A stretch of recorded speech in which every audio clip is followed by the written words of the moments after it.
काय अभिवादन करतात?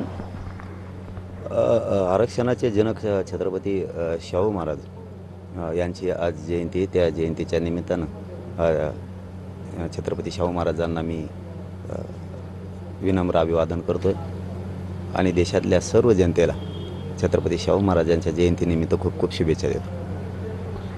सदाभाऊ खोत यांचं एक स्टेटमेंट आलं आहे की मराठा आरक्षणासंदर्भात जे खासदार आहेत किंवा शरद पवार असतील, सुप्रिया सुळे असतील यांनी पत्र लिहून द्यावं ओबीसी आरक्षणासंदर्भात. याविषयी काय सांगाल? नाही, आता सगळ्या म्हणले ना तुम्ही, आत्ता सगळ्या आमदाराकडून म्हणले ते की जे आमदार असतील, खासदार असतील त्याच्याकडून पत्र घ्यायचं सगळ्या का सर्व. मग चांगलं मग मागणी आहे त्यांची.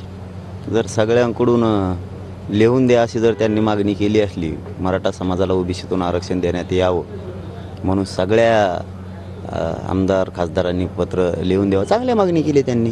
शरद पवार आणि सुप्रिया सुळे यांचं नाव घेतलं की त्यांनी पण पत्र दिलं पाहिजे. नाही, मग आता सगळ्या म्हणल्यावर सगळे आले म्हणतात ना.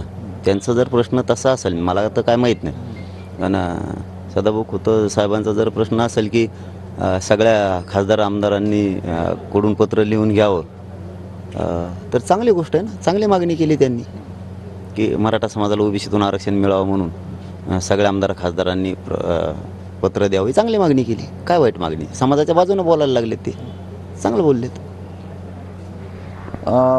आता उद्यापासून अधिवेशन सुरू होते, पावसाळी अधिवेशन, आणि तुम्ही 13 तारीख दिली सरकारला. सरकारसोबत काही चर्चा झाली आहे का? कारण तुमच्या मागण्या ज्या आहेत त्या अजूनही अपूर्ण आहेत. नाही, सरकार चर्चा झाली नाही. सरकार काम पण नाही करत त्याच्यावरती. सरकारनं नोंदी ज्या आमच्या निघाल्या त्याही प्रमाणपत्र द्यायच्या बंद केलेल्या आहेत. एवढा दबाव त्यांच्यावरती ओबीसीच्या नेत्याने वापरला आहे. त्याच्यामुळे सरकारनं व्हॅलिडिटी द्यायची बंद केली, रेकॉर्ड शोधायचा पण बंद केलेला. पूर्ण काम शक्य सध्या बंद आहे, 100% बंद आहे. किंवा खूप मोठा अन्याय मराठा समाजावरती सरकार करायला लागले, हे मात्र सत्य आहे. पण आमच्या अन्यायाला वाचा आम्ही फोडणार. आम्ही जनता 6 जुलै ते 13 जुलै ताकदीनं एकत्र येणार आणि सरकारला आम्ही जागं करण्याचं काम करणार आहेत की आमचं द्या, नसता आमचा नाविलाज करू नका राजकारणाकडे जाण्याचा. हे आम्ही ठासून सांगणार आहे, कारण आमच्यावर अन्याय व्हायला लागला आहे, हे सत्य. मी समाजावर अन्याय होऊन देणार नाही. मराठ्याची अशी शक्ती आहे की सरकारला घाम फोडणार एवढी शक्ती आहे. प्रचंड रूपानं आम्ही एकत्र येणार.